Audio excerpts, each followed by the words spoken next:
आइए जानते हैं इज़राइल के बारे में। इज़राइल एक ऐसा देश है जो चारों तरफ से अपने दुश्मनों से घिरा हुआ है। कहीं पर हमास नामक आतंकी संगठन तो कहीं पर उसके पड़ोसी देश, सभी उसके दुश्मन हैं। इन सभी दुश्मनों से घिरा होने के बावजूद इज़राइल आज एक महाशक्ति के रूप में खड़ा हुआ है। तो आइए जानते हैं इज़राइल कैसे एक महाशक्ति बना।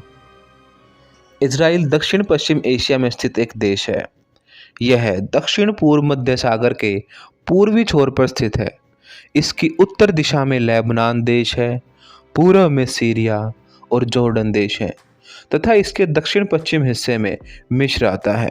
यरूशलेम 3 धर्मों का पवित्र स्थल है जिसमें कि यहूदी, इस्लामिक और क्रिश्चियन लोग आते हैं।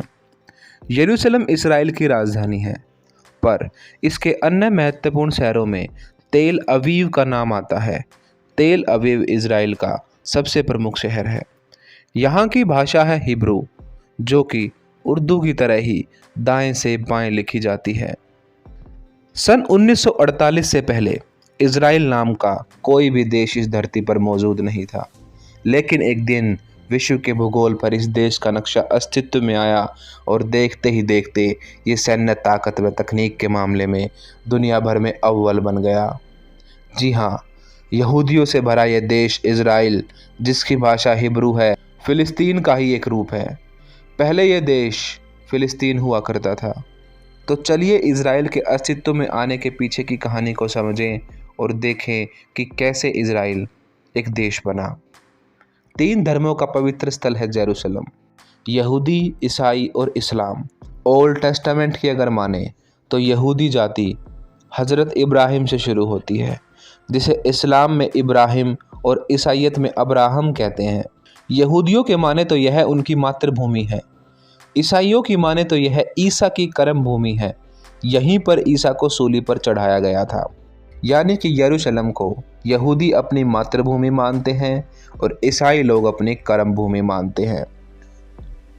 ईसाइयों का मानना है कि ईसा मसीह को इसी जगह पर सूली पर चढ़ाया गया था। इस तरीके से यहूदियों के लिए भी और ईसाइयों के लिए भी जेरूशलेम एक पवित्र स्थान बन जाता है। वहीं मुस्लिमों की माने तो यहाँ की अल अक्सा मस्जिद से ही इस्लाम की शुरुआत हुई थी। इसी स्थान से पैगंबर मोहम्मद साहब ने स्वर्ग के लिए प्रस्थान किया था। यानी यह स्थल तीनों धर्मों के लोगों की आस्थाओं का केंद्र है। यहूदियों का मानना है उनकी मातृभूमि है, ईसाई कहते हैं उनकी कर्म भूमि है, यहीं पर ईसा को सूली पर चढ़ाया गया था। और वहीं मुस्लिमों का कहना है कि पैगंबर मोहम्मद ने स्वर्ग के लिए इसी जगह से प्रस्थान किया था। इन तीनों धर्मों की आस्था जुड़े होने की वजह से इस जगह पर हमेशा ही इन तीनों धर्मों में टकराव हुआ है और हमेशा ही यहूदियों के साथ ईसाइयों ने और मुसलमानों ने अत्याचार किए हैं। यहूदियों को हमेशा ही उनकी भूमि से अलग रखा गया, हमेशा उनके ऊपर राज किया गया और इतिहास में उनके ऊपर बहुत अत्याचार हुए हैं। अब्राहम को यहूदी, मुसलमान और ईसाई तीनों लोग अपना पितामह मानते हैं। तीनों ने इब्राहिम को अपने धर्म में एक ऊंचा स्थान दिया है। इब्राहिम का समय लगभग 2000 वर्ष पूर्व होगा। माना जाता है कि अब्राहम के पोते याकूब का ही दूसरा नाम इज़राइल था। याकूब ने यहूदियों की 12 जातियों को मिलाकर एक किया था और इन सब जातियों का एक राष्ट्र इज़राइल कहलाने लगा। मुसलमानों और ईसाइयों में इस पवित्र जगह को लेकर कई बार युद्ध हुए, जिन्हें धर्म युद्ध कहा जाता है। अंततः इस्लामी शासकों का इज़राइल पर कब्जा हो गया, जिन्हें खलीफा कहा जाता था, और उनके साम्राज्य को ओटोमन साम्राज्य। अगर हम इतिहास के पन्नों को उठाकर देखेंगे तो ईसाइयों और मुसलमानों की लड़ाइयों में हमेशा ही यहूदी पिसे हैं। उन्हें अपने ही देश में हमेशा बेघर रहना पड़ा है और यहूदियों के ऊपर हमेशा ही ईसाइयों और मुसलमानों ने अत्याचार किए हैं। अब समय आ चुका है 19वीं शताब्दी का, जब अंग्रेज़ों का राज पूरी दुनिया में फैल रहा था। इसी समय यूरोप के देशों में राष्ट्रवाद की भावना भी फैल रही थी।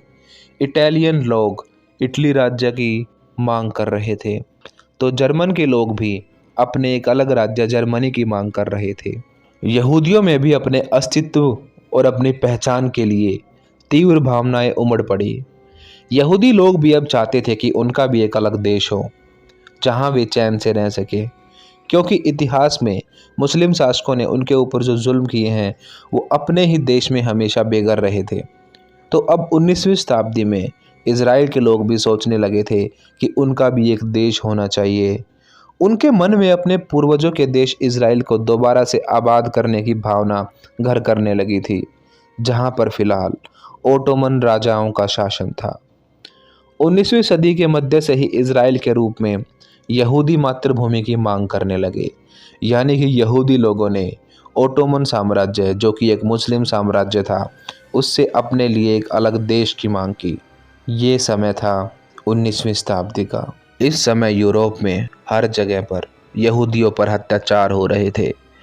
निरंतर होते अत्याचारों के कारण यूरोप के कई हिस्सों में रहने वाले यहूदी भाग भाग कर फिलिस्तीन आने लगे और अपनी जान बचाने लगे।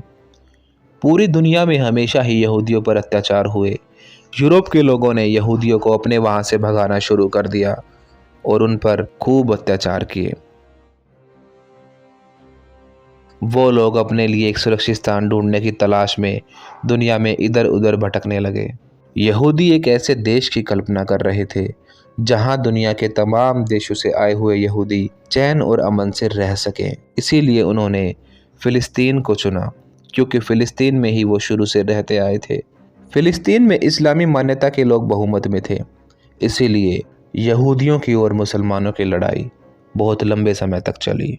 मुस्लिम लोग नहीं चाहते थे कि उनके देश फ़िलिस्तीन में यहूदी लोग रहें, पर वो ये भूल गए थे कि ये यहूदियों की भी मातृभूमि है। इसी बीच 1914 में प्रथम विश्व युद्ध शुरू हो गया।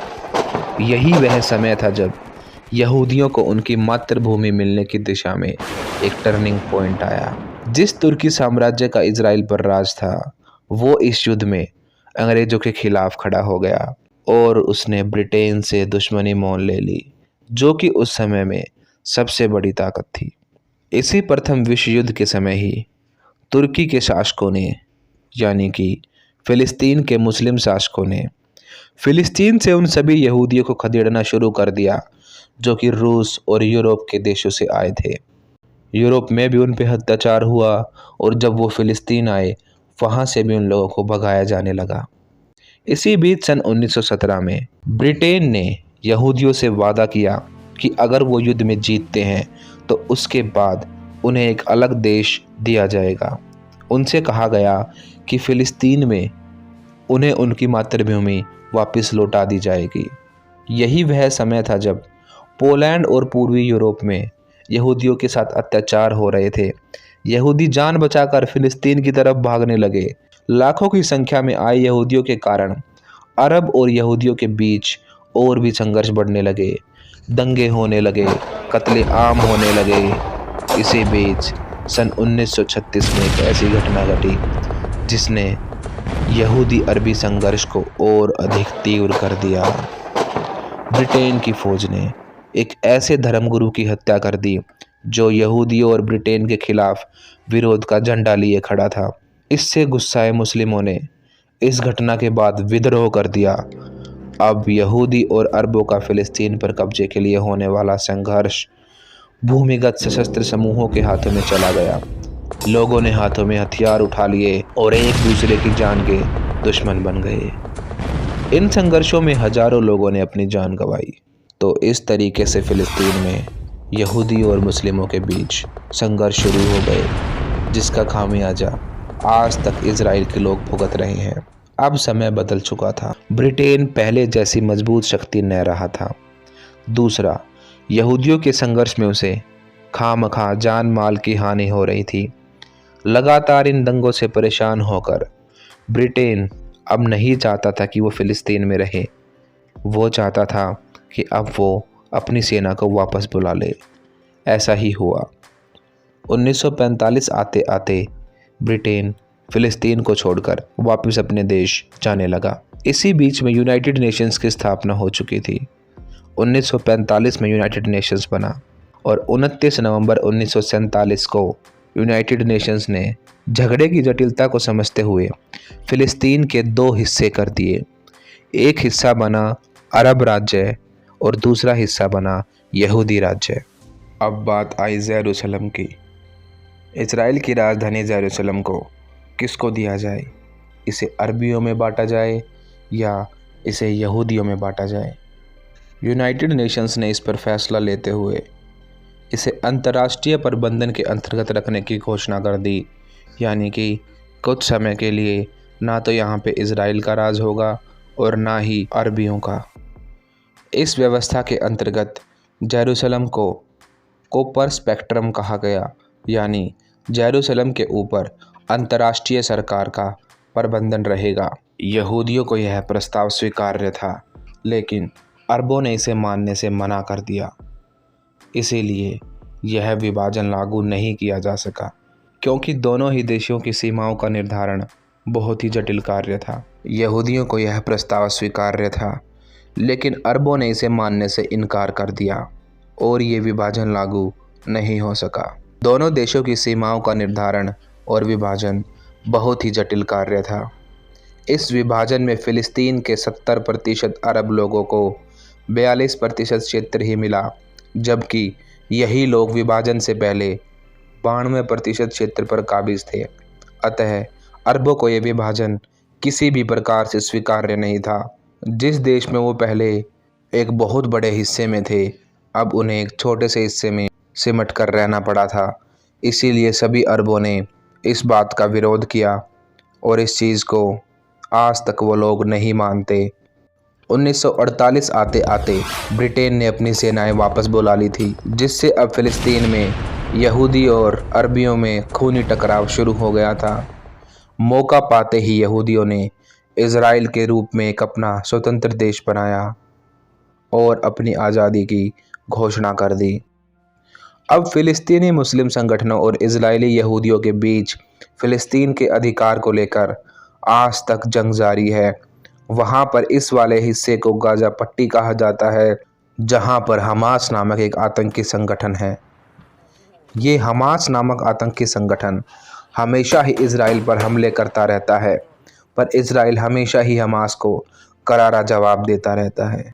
इजराइल के हर तरफ दुश्मन ही दुश्मन है, पर फिर भी इजराइल आज उन सभी दुश्मनों को अकेला ही सबक सिखा देता है।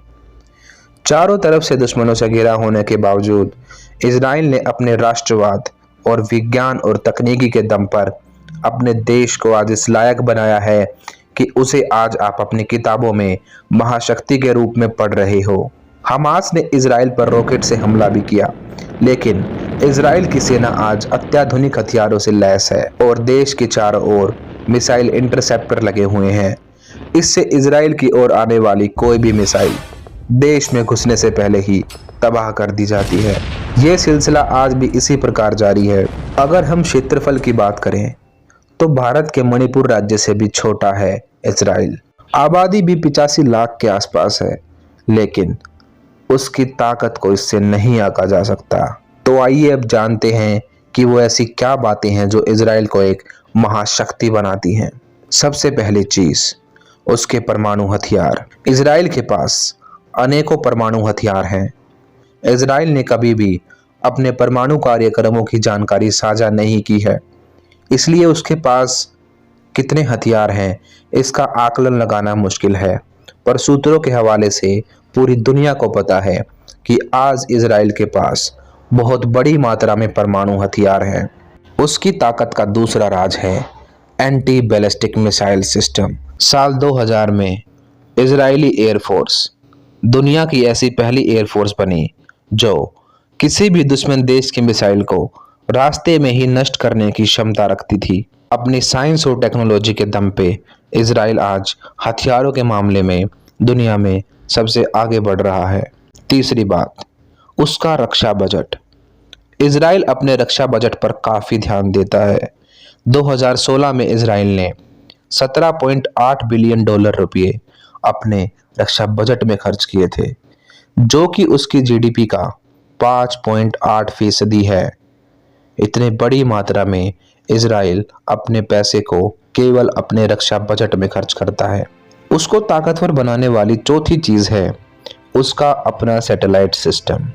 इजराइल दुनिया के उन 9 देशों में शामिल है जिनके पास अपना खुद का सैटेलाइट सिस्टम है, जिसके इस्तेमाल से वो ड्रोन चलाता है।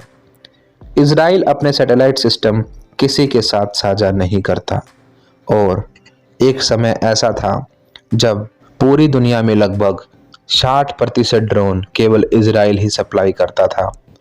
तो अपनी तकनीकी के दम पर, अपनी साइंस और टेक्नोलॉजी के दम पर इजराइल एक महाशक्ति बन रहा है। अब आती है 5वीं चीज और सबसे अहम चीज, जो कि इजरायली सेना को एक बहुत ही शक्तिशाली सेना बनाती है। वो है उसका आयरन डोम। यह एक ऐसी मिसाइल है जो कि इजराइल में किसी भी रॉकेट को, किसी भी गोला बारूद को घुसने ही नहीं देती और रास्ते में ही उसे मार गिराती है। अब बात करते हैं इजराइल की इंटेलिजेंस एजेंसी जो कि पूरी दुनिया में फेमस है, जिसका नाम है मोसाद। मोसाद का मतलब है मौत। एक बार जो मोसाद की निगाह में चढ़ गया उसका बचना मुश्किल है। मोसाद के खूंखार एजेंट उसे दुनिया के किसी भी कोने से ढूंढ निकालने का दम रखते हैं। यही वजह है कि इजराइल इस खुफिया एजेंसी को दुनिया की सबसे खुफिया एजेंसी कहा जाता है। मोसाद की पहुंच हर उस जगह पर है जहां इजराइल या इजराइल के नागरिकों के खिलाफ कोई भी साजिश रची जा रही हो। मोसाद का हेडक्वार्टर इजराइल के तेल अवीव शहर में है। मोसाद यानी institute for intelligence and special operation Israel की नेशनल इंटेलिजेंसी है। मोसाद ने ऐसे अनेक नामुमकिन ऑपरेशनों को मुमकिन कर दिखाया है जिनके पूरा होने के बाद अमेरिका जैसी बड़े बड़े देशों की एजेंसियां भी सख्ते में आ गई थी। मोसाद ने बहुत सारे ऐसे सीक्रेट ऑपरेशंस किए हैं जो कि आज इजराइल को पूरी दुनिया में एक अलग ही पहचान दिलाते हैं। इजराइल की सबसे बड़ी खासियत है उसकी यही इंटेलिजेंस एजेंसी जिसका नाम है मोसाद। ISIS और हमाम जैसे आतंकी संगठनों के बीच में रहकर भी इजराइल ने अपने अस्तित्व को बचाए रखा है। तो ये थी कुछ बातें जो इजराइल को एक शक्तिशाली देश बनाती हैं। इजराइल को ताकतवर बनाने वाली चीज़ों में वहाँ की शिक्षा, वहाँ की तकनीकी और वहाँ की राष्ट्रीयता की भावना है। राष्ट्रीयता की भावना की वजह से ही इजराइल देश का हर एक नागरिक अपनी सेना में भर्ती होता है और देश के लिए काम करता है। भले ही इजराइल एक छोटा सा देश हो, पर वहाँ के लोगों की देशभक्ति के सामने पूरी दुनिया सिर झुकाती है और इजराइल एक महाशक्ति के रूप में हमारे सामने खड़ा हुआ है। आइए अब नज़र डालते हैं भारत और इजराइल के संबंधों पर। भारत और इजराइल बहुत पुराने दोस्त हैं। अभी कुछ ही दिनों पहले इजराइल ने अपने दोस्त नरेंद्र मोदी को ट्वीट करके भारत और इजराइल के संबंधों पर बधाई दी है और कहा है भारत और इजराइल के बीच गहरी दोस्ती है। आज भारत और इजराइल के बीच राजनयिक संबंधों के 30 साल पूरे हुए हैं। 30 साल की अद्भुत साझेदारी एक गहरा सांस्कृतिक, सैन्य और आर्थिक सहयोग का संबंध है। ये बातें इजराइल ने भारत के लिए कही है। उनका कहना है कि हमारे संबंधों को आज 30 साल पूरे हो चुके हैं। भारत ने 17 सितंबर 1950 को इजराइल को मान्यता दी थी, लेकिन दोनों देशों के बीच पूरे तरीके से राजनयिक संबंध 29 जनवरी 1992 को स्थापित किए गए। वर्ष 1992 में राजनीतिक संबंधों की स्थापना के साथ दूतावास खोले गए। इसके बाद दोनों देशों के संबंधों में आश्चर्यजनक प्रगति देखी गई और दोनों की दोस्ती और ज़्यादा बढ़ने लगी। तो वर्ष 1992 को हमें याद रखना होगा क्योंकि इसी समय भारत और इजराइल के संबंध ज़्यादा मधुर हुए हैं और उनकी दोस्ती आगे बढ़ी है। साल 2017 में भारत व इजराइल के बीच संबंधों की स्थापना के 25 वर्ष होने पर इजराइल के प्रधानमंत्री बेंजामिन नेतन्याहू जनवरी 2018 में भारत की यात्रा पर आए थे। इजराइल ने कोरोना काल में भी भारत की बहुत मदद की है और भारत ने भी इजराइल को बहुत सपोर्ट दिया। इजराइल ने कोरोना वायरस के प्रसार को रोकने के लिए नो कॉन्टैक्ट पॉलिसी के द्वारा भारत की अभिवादन प्रक्रिया को अपनाया। उसने अपने देश में नमस्ते को शुरू किया। इजराइल के लोगों ने भारतीय कल्चर को अपनाया और हाथ ना मिलाने की बजाय नमस्ते को अपनाया, जो भारत और इजराइल के मजबूत संबंधों का प्रतीक है। इससे हम देख सकते हैं कि इजराइल के लोग भारत के कल्चर से भी प्रभावित हैं और वो भारत को एक अपना बहुत अच्छा दोस्त मानते हैं। मार्च 2020 में भारत ने इजराइल के साथ 880 करोड़ रुपए का एक रक्षा सौदा किया है। इस रक्षा सौदे में भारतीय सशस्त्र बलों के लिए 16,479 लाइट मशीन गन खरीदने का ऑर्डर दिया गया है। हमारी भारतीय सेना के अनेक हथियारों में हमें इजरायली चीज़ें देखने को मिलती हैं। बहुत पुराने समय से ही इजराइल भारत को हथियार देता रहा है। भारत ने इजराइल की रक्षा कंपनियों को मेक इन इंडिया में साथ आकर काम करने का भी निमंत्रण दिया है। भारत ने इजराइल को कहा है कि वो हमारे मेक इन इंडिया प्रोग्राम में शामिल हों और भारत में रक्षा उत्पादन के क्षेत्र में अपना निवेश करें। रूस के बाद इजराइल भारत का दूसरा बड़ा हथियारों का आपूर्तिकर्ता है। इंडियन आर्मी की शान कहे जाने वाली पैरा एसएफ भी अब इजरायली राइफल का ही प्रयोग करेगी। इजरायली टेबोर 21 राइफल अब हमारी भारतीय सेना की पैरा एसएफ को दी जाएगी। तो इंडियन आर्मी की शान पैरा एसएफ भी इजरायली हथियारों का यूज़ करती है। दोनों देशों के बीच खेती के संबंध में भी कई सारे समझौते हुए हैं और इसी चीज़ को आगे बढ़ाने के लिए बागबानी के क्षेत्र में 2015 से एक कार्यक्रम लागू किया गया है, जिसमें कि इजराइल और भारत दोनों साथ मिलकर काम करते हैं। जुलाई 2017 में प्रधानमंत्री मोदी इजराइल की यात्रा पर गए थे और इससे भारत और इजराइल के संबंधों में बहुत सुधार हुआ है। दोनों देशों के बीच मुक्त व्यापार समझौतों के मुद्दे पर भी बातचीत चल रही है। साल 2010 में एक ऐसी ही बैठक हुई थी जिसमें ये कहा गया था कि आने वाले समय में इजराइल और भारत साथ मिलकर मुक्त व्यापार क्षेत्र के अंतर्गत काम करेंगे। इन्हीं सब बातों को मद्देनज़र रखते हुए हम देख सकते हैं कि भारत और इजराइल के संबंध बहुत अच्छे हैं। इजराइल ने भारत में खेती, सिंचाई और ऊर्जा के क्षेत्र में बहुत निवेश किया है। भारत में विनिर्माण के क्षेत्र में भी निवेश की संभावनाएं इजराइल तलाश रहा है। भारत और इजराइल के संबंध अगर रक्षा क्षेत्रों से देखे जाएं तो वे बहुत ही आगे बढ़ चुके हैं। इसके लिए दोनों देश मुक्त व्यापार समझौता भी करना चाहते हैं। हमें उम्मीद है कि आने वाले समय में भारत और इजराइल के संबंध ऐसे ही अच्छे बने रहेंगे और भारत और इजराइल साथ मिलकर ऐसे ही काम करते रहेंगे।